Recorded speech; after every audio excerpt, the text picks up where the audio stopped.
Welcome to Culture No Cap. I'm your host, Eric Spencer, along with co-host Reverend Eric Helton in the building. What's up, man? What's up? What's up? What's up? We got a special guest. DOUGENNA Hill is with us. You? How you doing? I'm good. I'm good. Thank you. Good. She's here. She started the first Mount Airy Juneteenth in 2020. So what made you start Juneteenth in Mount Airy, the celebration in Mount Airy? I think for me personally, 2020 was a rough year just with the pandemic, but you have the murders of George Floyd, Breonna Taylor, Ahmaud Arbery. I also done the protest in town. And so once I seen that so many people were going to come together, I was like, we need to do something else. And also I'm raising Black men and women. My children are mixed, but the world sees them as Black men and women, and Mount Airy doesn't really, you don't think about Andy Griffith and think, oh yeah, I remember the one person of color that went fishing in that one episode.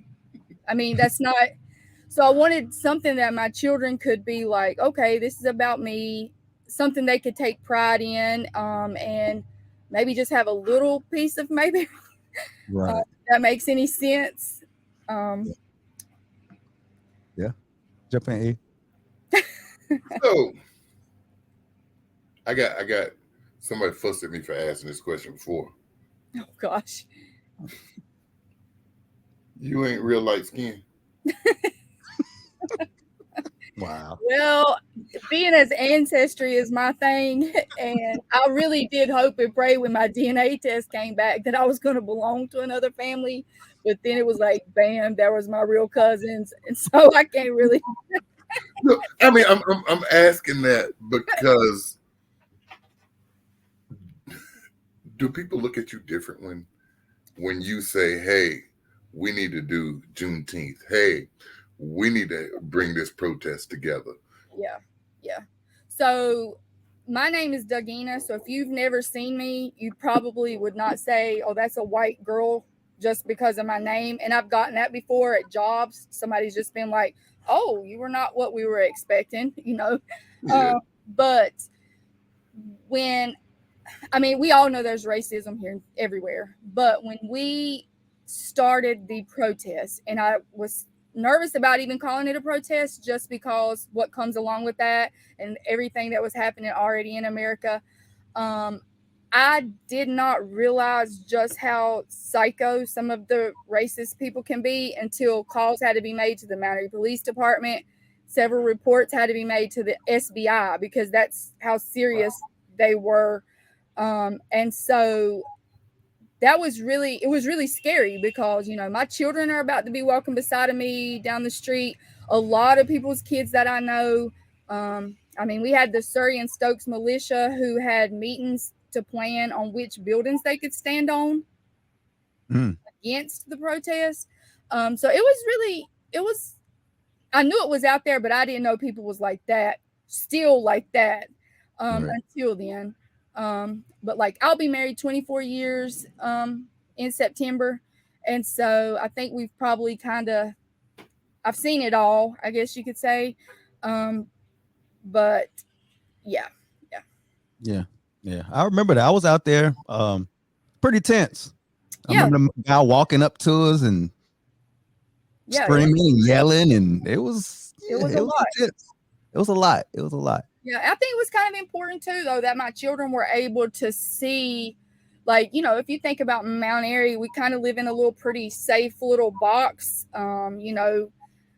They haven't really ever had to experience any kind of out of the box situations, and so for them to kind of experience that and see the hate side of it, and then also see that they could, even though we're in Mount Airy, your voice still can be heard. Even if you do it for nobody but yourself.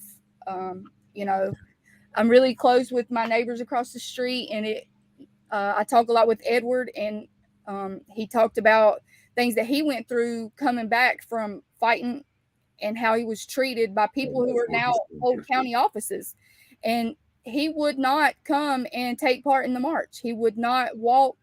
He said his grandbaby sleeps in the front bedroom of their house, and he did not want to take any chances. And that was really sad to me because I feel like we've come a long way, but he still carries that, I guess, fear of what he went through.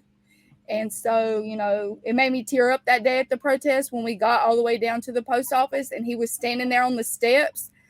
I was glad that he came, but it still was like we got a long way to go, that even him, I guess he's in his 80s, was nervous about coming down and didn't want to take part in it out of fear of what would happen to him. So, it's a lot, but it's a lot. yeah. Now, how do you feel like, I know you go back to 2020 when everything was going on, George Floyd and all that. Now, moving forward, how far do you think we've come since then, as far as relations with the community, as far as how do you think it's been? Let me not mess up here. I think we've come a long way. I think there have been some people who have taken office that have maybe set us back a little bit.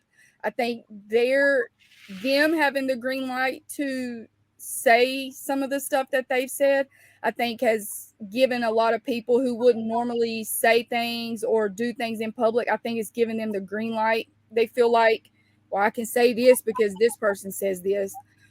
So I think we've come a long way, but I think there's still a long way to go, sadly. Yeah. And I mean, even with Juneteenth, even today, if I have a small group at church, and we meet like on Wednesdays, and even when I went and was like, we're having Juneteenth, I'm really excited about it. Probably 2 of the ladies knew what Juneteenth was. And I'm not saying that every person needs to know what Juneteenth is, but the others, well, that's a black holiday. Well, no, it's not. Like, that's what most people assume. And then when you tell them come downtown and celebrate Juneteenth, then people are like, well, I thought it was for black people. And I'm like, who told you it was for black people? Like, July 4th is not only for white people. Right. So, like, it's kind of an education moment because you get to kind of explain things to them and maybe break it down a little bit, give them a little bit of history, and try to bring them around. So, yeah, it's helped a little bit, but it's a long way to go. So what kind of pushback did you get when you started Juneteenth? Did you get any resistance from the community? I don't know if I'd necessarily say resistance. I think a lot of people didn't understand the way that I was approaching it. I thought it was important for it to be black-owned businesses and black-owned vendors that day selling on that street. And then people were like, well, you're white. Well, that's true. I'm white. And I could probably go out here and do a lot of things that maybe my husband can't do. And so I thought it was important for black-owned businesses to be represented that day. And thankfully, we have had that every year. It's only been black-owned businesses that have been set up that day. We did have one family last year that, they made an issue, and we didn't let them set up. They were going to the newspaper, and it wasn't even a big deal. It was just like, what? Okay, here you go. But it was just a point. They were trying to make a point. I guess I was trying to make a point as well. But I just think it's important because, a lot of small businesses in Mount Airy that are black owned, they don't have the representation that a lot of these bigger businesses, they have a boutique and they also have online sales. And so I've had Portia.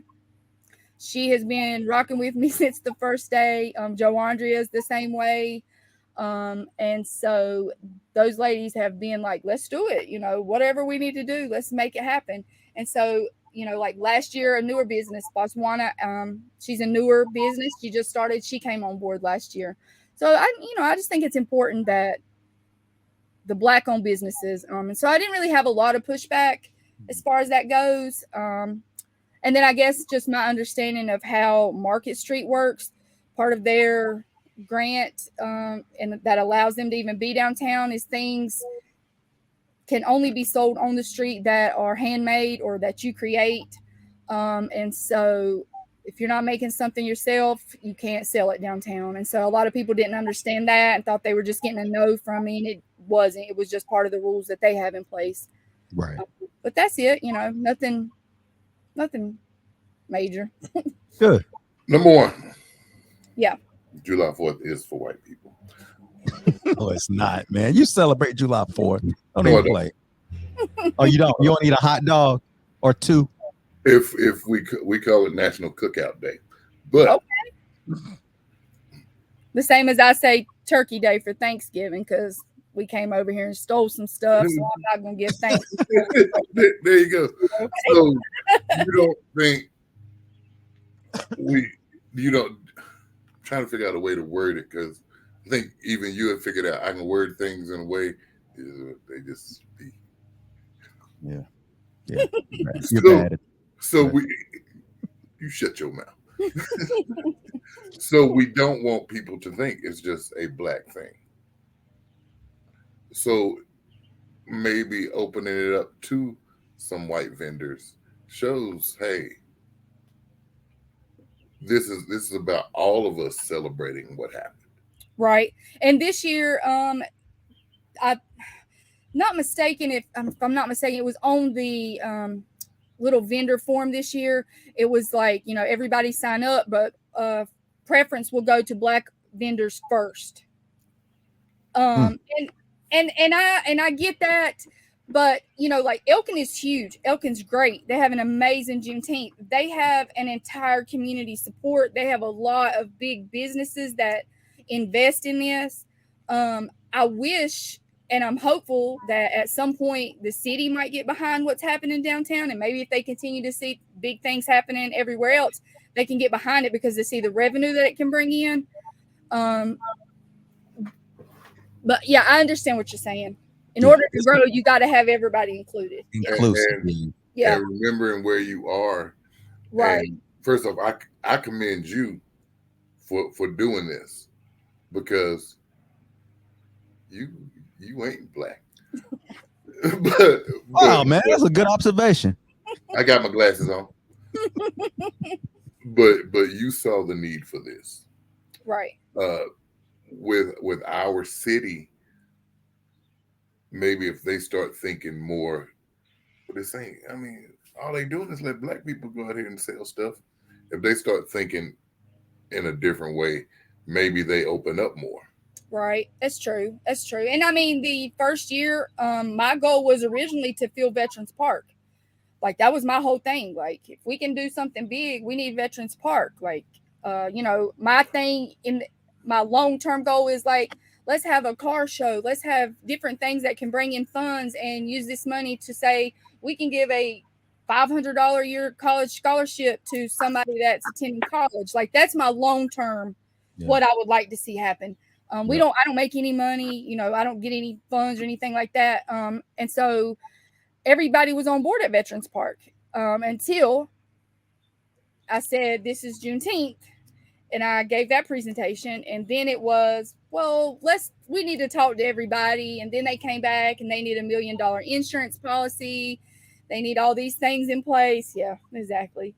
Wow. Which I think that's only like $600. But at the same time, it's like, thank you very much. And plus, will we get enough people to fill Veterans Park? Like, I don't want to have a Juneteenth and the same 8 vendors show up and then it looks like a yard sale. I mean, you know what I'm saying? So I'm going tomorrow over to Elkin, which will be my first time. I don't know if you guys know, I have lupus. And so I've not been able to drive for 17 years now. I've not been able to make it over to Juneteenth just with my husband's work schedule and all of that. So tomorrow will be my first time making it over to Elkin. And so it'll be interesting to see how they have things. I know it's all over the city and not just kind of maybe in one area from what I'm understanding. And so I think that's pretty cool. I mean, I would like Juneteenth to be as big as the Autumn Leaves Festival. Yeah. A lot of cities have that. It's not just a few little vendors. A lot of cities have big, huge events. And I mean, we're no different. We should be having the same thing. Right. You got to start somewhere. Yeah. Yeah. And you are starting in the right place. You're starting with the right mindset. Let me ask you this, because this is how I am. Do watch this. You're white. Do There's how a do, nervous. he's like, oh God, what is he gonna say? Do you receive the reception that you probably should from us? Spearheading something like this. No, not initially. Initially, it was, well, why is a white woman doing this and not us? And and I understand that, but also Juneteenth has been happening since 1865, and while Juneteenth may not have been everywhere, I just feel like maybe nobody else was doing it. I wasn't trying to step on anybody's toes. You know, I'm not trying to be this or be seen, as my youngest son says. There you are, being seen again. But I wasn't trying to be seen. It was just like, you know, like I said, it went back to my kids and my husband. Like, you know, he's one of two people employed by the entire city of Mount Airy that is Black. And so, you know, I think it's important for him to, he comes from DC, so he's not, I mean, this is backtracking compared to what he grew up. A little different, Mayberry in DC. And I'm asking you these questions not to make you feel bad, not to make. Right. I'm doing this to commend you for doing what you're doing. When I know, because I know Black people, I know you don't always get the reception you should get, and I know you don't always get the help that you should get, but you do it anyway. So I'm commending you for that. Well, I appreciate it, but you don't have to. But I appreciate it. Oh, I know. That's what I said. As long as your heart is in the right place, and it is, and we know it is. Right. That's what's important. And we talked about that with the guys from Elkin. They have a white guy that's the president. Got a white dude too. Oh, okay. And we asked him the same question. He's gotten the same reception from people. Like, why are you? Yeah, same thing. But that's the thing we need, as we were talking a lot in 2020, was about allies. Allies. Right. That was a big word. That was the word. Right. So when you have people that want to be an ally, you need to embrace those people. Yes. Yes. So that's where we are. A lot of allies really didn't have a choice, because if you're silent, you're part of the problem. So if a lot of people were just kind of waiting by, they had strong feelings, but they never said anything about it until they really had to.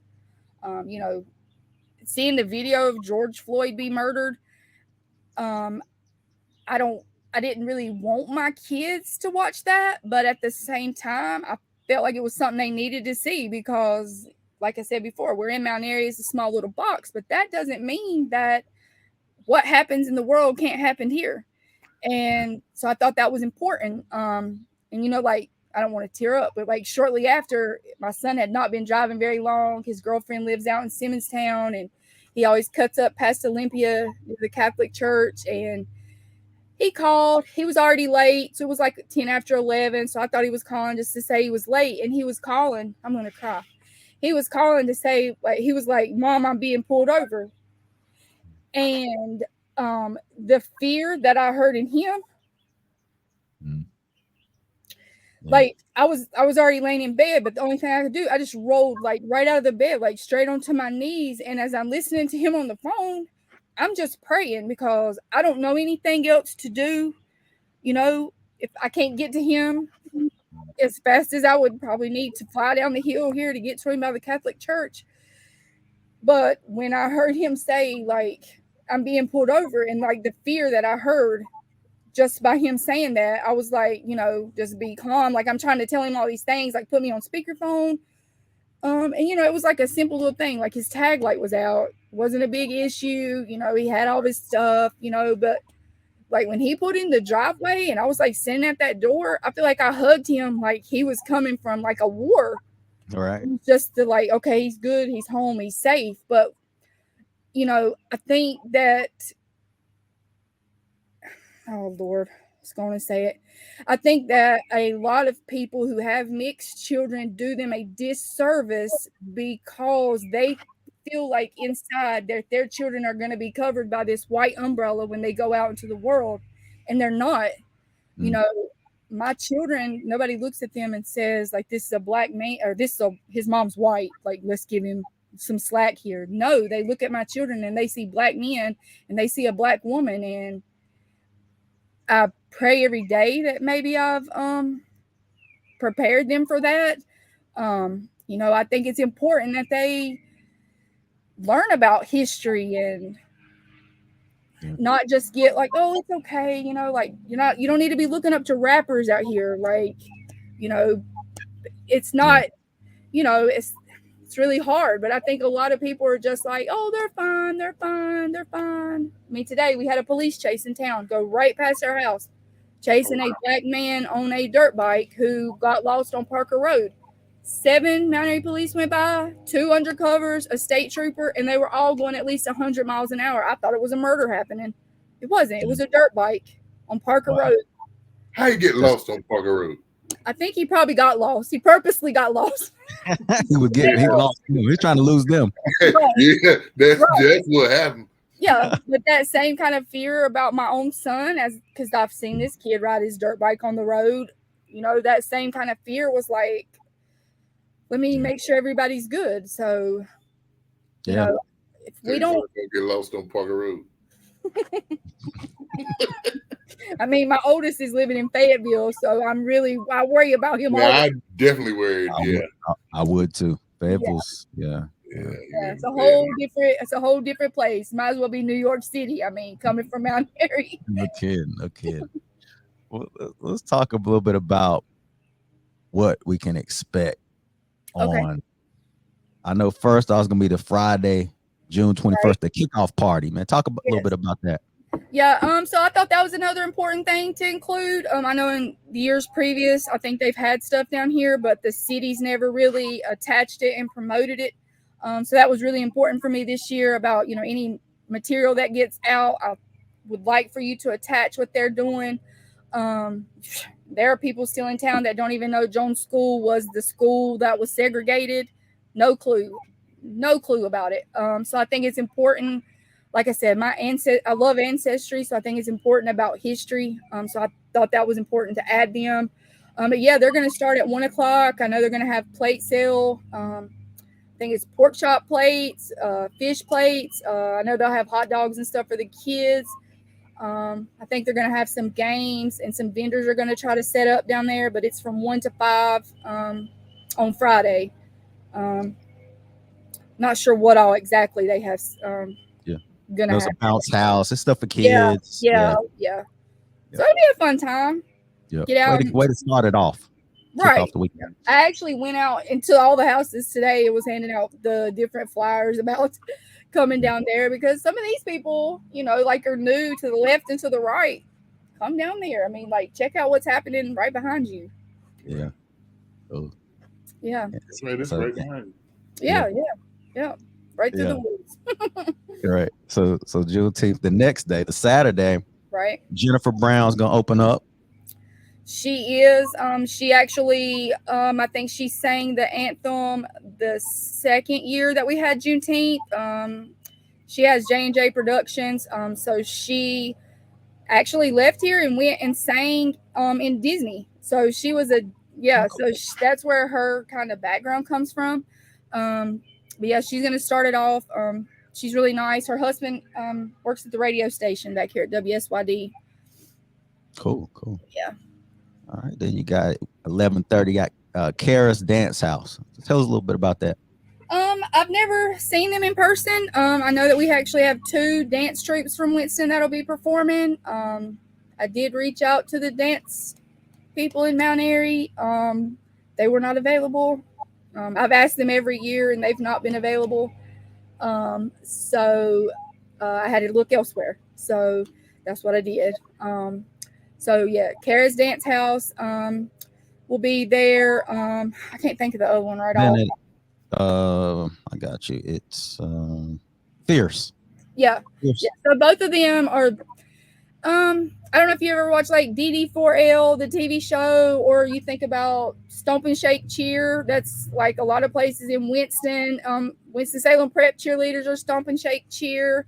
So I think they're kind of a mix of that. I don't think we're going to get ballet Saturday. You're gonna get We're, twerk. we don't want ballet. We're going Well, to get some hip hop dance. So that'll be good. We've not had that. We've not had dance troops. Now last year, my son's girlfriend Haley, she was a part of Kamikaze, which is a dance troupe at Carolina where she was a student, and some of those ladies did come up and dance. But you're laughing. I'm laughing because of the question Yesterday. last night. But yeah, so she's not a part of that anymore where she graduated. But I'm excited to have 2 dance troupes that have younger kids that's going to perform. So I think that'll be interesting as well. That'd be cool. Yeah. You got some speakers as well. You got Robert Gwynn from Christ Foundation. He's speaking at 12 p.m. Yeah, he said he wanted to speak about the church and their role, I guess, during segregation and kind of their role, I guess, through history. So I think that's what he's going to speak about. Got Lady SAJG. Yeah, she's going to sing. I've never met her in person either. I know that she told me she graduated from Mount Airy High School. Not sure exactly where she's at right now. I think she said she lives in Charlotte, but she was excited to be coming up this way and participating. So hopefully that'll maybe get our name out there a little bit with all these people from different places. Yeah, definitely. How you pronounce that? Yeah. I thought it was that's why I said SAJG. Did I have to do it right? I'm not sure how she pronounces it, to be honest. I'm trying to look back at my notes. Saj? Maybe she's taking initials from something. I may be Yeah. totally off with that, but I Yeah. think maybe she's taking initials from something. But she sings. She Yeah. sings. Yeah. Okay. Yeah. And then you have another speaker, which is going to be pretty big about mental health, Dr. James Graham. Yeah. He a lady in town that graduated from Winston-Salem State. We were kind of looking for people that might speak or perform that day. She messaged me and said that he would come and speak about mental health, especially in the Black community. And so I thought that was pretty good. He is an alpha, so I had to talk to my son about that. I'm not sure He's not he's out there hollering. Yeah, I don't think he's going to be doing any of that, but that would be pretty cool. So wait a minute, your son is a Kappa. I thought your son was a Kappa. He's a Kappa. Okay, your son's a Kappa. This guy's an alpha. Okay, I got you. I got you. I think they're enemies. I'm still trying to not enemies, but yeah, I'm still trying to figure out that whole thing. But I've been trying to get the Divine Nine, like, come in to do something. Because I think that's another thing that's important for a lot of kids in our community. They have no clue what's out there. Something. Yeah. So excited when my son, even though he was not at an HBCU, I was so excited when one of his football teammates was talking to him about it, and he told me, and then he was like, "You can't say anything, like this is a whole secret process." And I was like, "You're telling me not to tell anybody about anything until it happens." So yeah. He made it though. Right. Yeah. He did. He's really enjoyed it and made a lot of connections. So, but yeah, he's an alpha, but he will be speaking about mental health in the Black community and with everybody. But I guess that might be his focus, is bringing awareness to mental health in the Black community and not trying to be like, oh, it's okay, we won't talk about that. So yeah. All right. Then we got Mary Wells Hatcher singing it too. Right. And she's also a graduate of Mount Airy High School. She has, I think, a couple businesses. And I know that she also sells houses in Winston-Salem and bigger cities. And she shares a lot of Bible scripture and things on Facebook. So I'm not exactly sure what she's going to sing. But yeah, she's going to come out and sing. So that's pretty good. And then you got your Fierce team coming up. Fierce dance team at 2:30. Yeah, and I think they're kind of like the other the lady they're basically the same age range. I think they go up to maybe 16 or 18. So school age dance. Okay. I think anything that keeps kids from being out on the streets, whatever, going into it. So, yeah. And then, man, that's where everybody comes out. It's cool outside. Everybody's feeling good.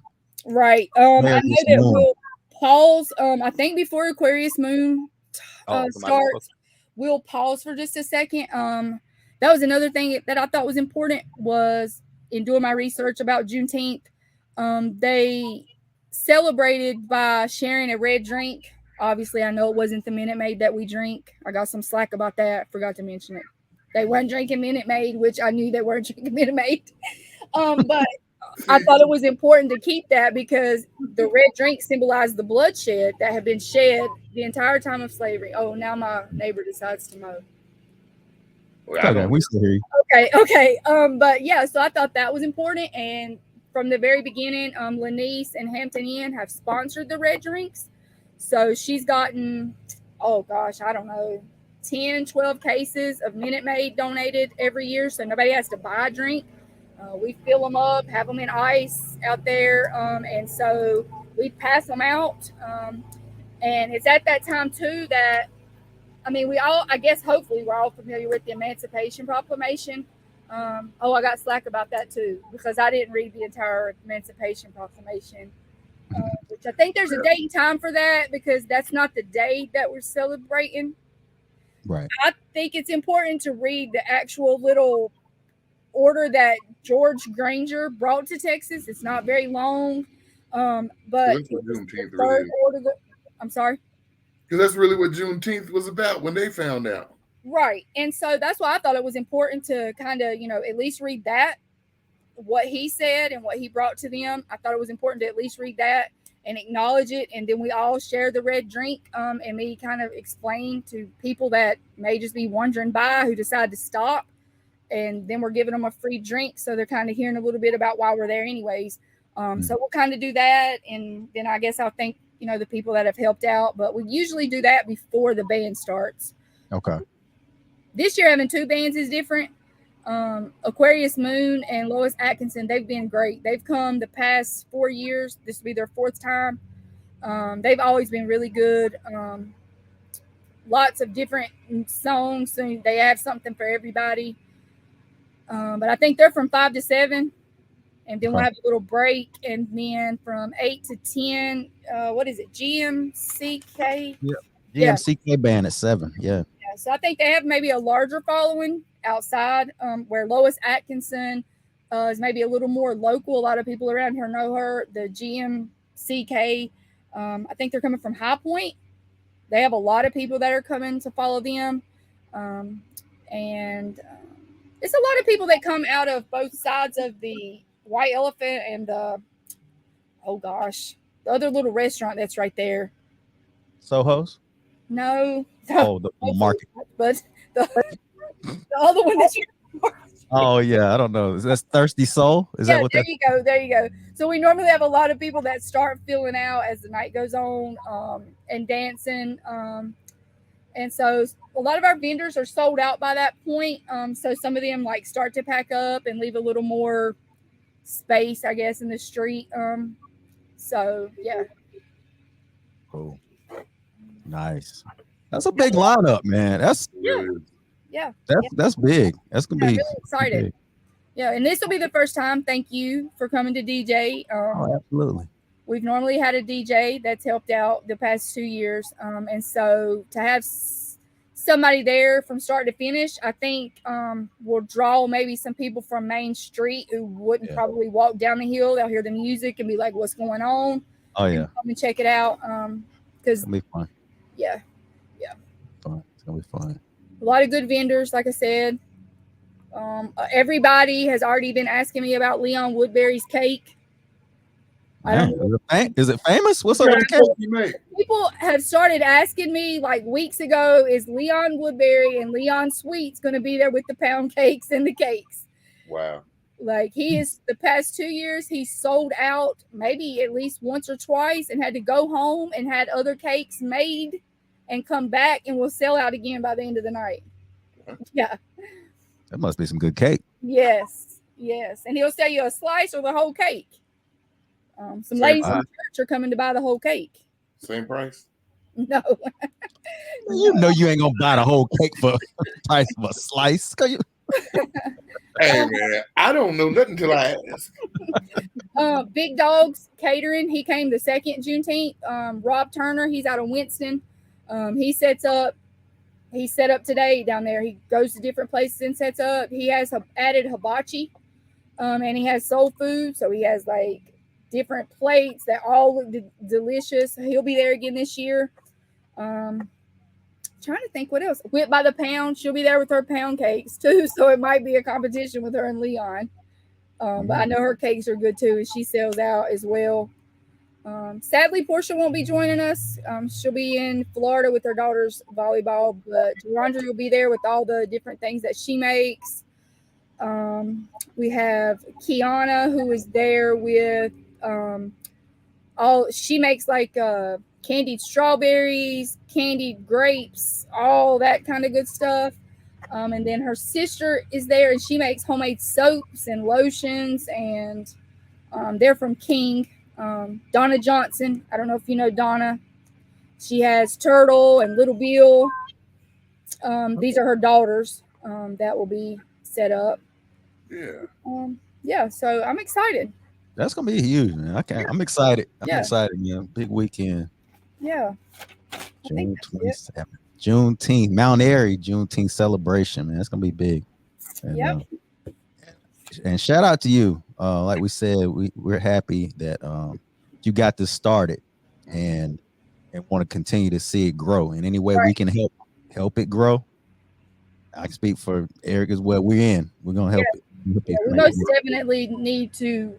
June 22nd, we need to go ahead and start looking at the first week of July, getting as many people together that want to get together and start planning for next year. Oh, I thought you were about to say celebrate July 4th. No. Oh, there you go. There you go. We're not. But like start planning and getting some things in place to prepare for next year. It's a buzz going on in Mount Airy. A lot of people who aren't in the mix might not see it, but I see a lot of younger people getting involved, a lot more businesses, Black businesses growing, and people just doing a lot of things. Yeah. It's happening up there, and I want to recognize that and shout those people out that are doing those things. Yeah, collaborating. Most definitely. Yeah. It's happening up there. Yep. But yeah, keep it making bigger.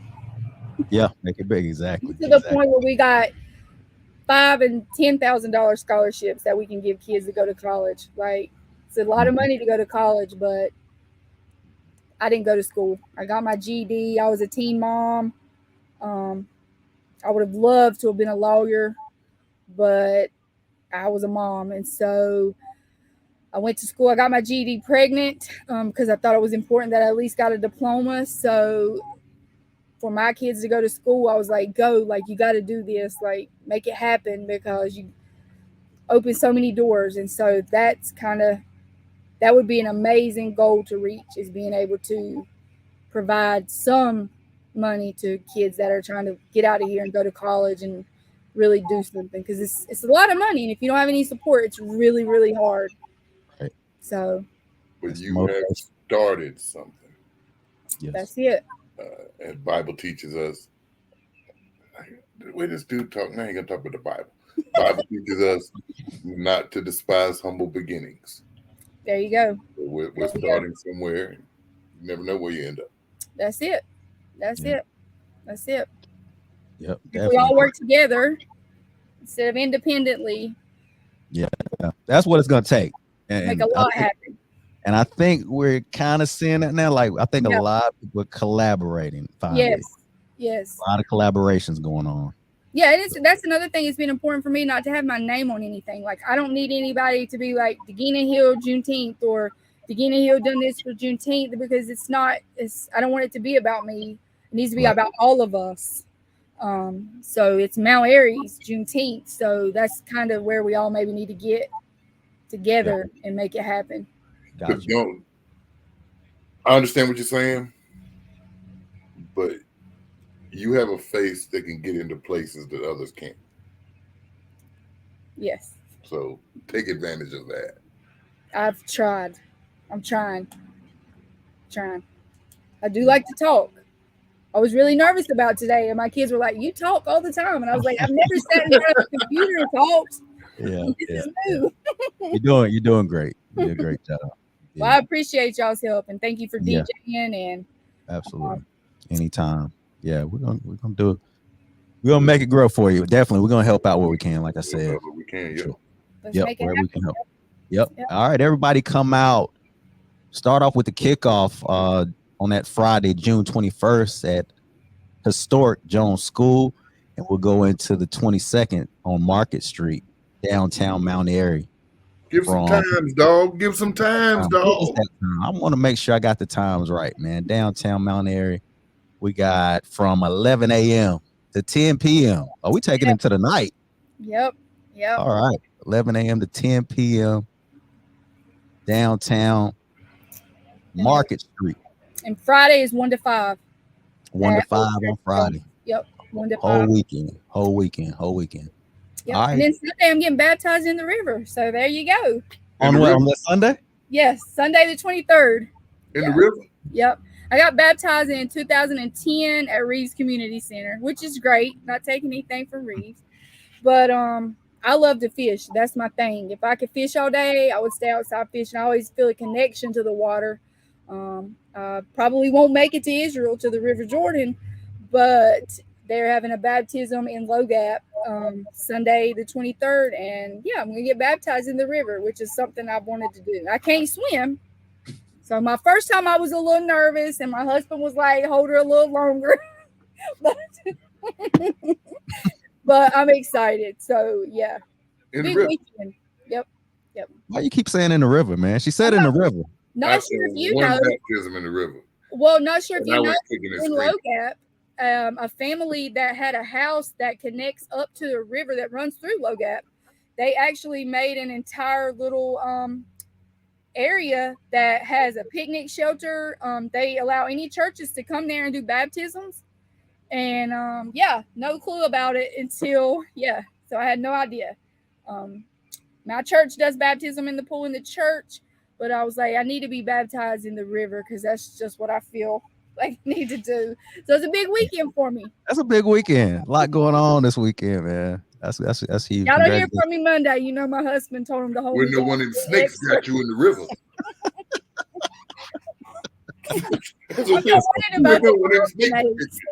I'm not worried about the snakes in the wild. Where's your faith, brother? Where's your faith? Hey man, Pastor. I've done one in the river. Well, I saw the pastor had on waders at another baptism, so I guess he ain't walking out there in his dress pants. So. Yeah, them snakes out there. You should be more afraid of the snakes that's walking than the snakes that's crawling. I know I can't trust them. Them snakes that crawl, they sneak up on you. They're more scared of us than we are of them. That's a lot. They might be more scared of y'all, but they ain't more scared of me. My husband said that's the white coming out of me when I'm out here. You pick it up and walk around with it. No. Yeah. Oh man. Well, we appreciate you. We appreciate you coming on. We'll see you tomorrow. We'll see you. We're gonna see you a lot these next few weeks. We're gonna check out Elkin tomorrow too. Yeah. We'll be over there. Lenise, Portia, Joandria, and the lady from the city's going. So we'll be over there tomorrow. All right, we'll see you. I guess. I'm always a passenger. My husband says he's always driving Miss Daisy. So. But I appreciate it. Thank you.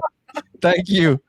Thanks for coming on. Everybody, make sure you check it out. Juneteenth, Mount Airy, North Carolina on June 21st and 22nd. Yep. It's been an episode of Culture No Cap. Peace. Thank you. Peace.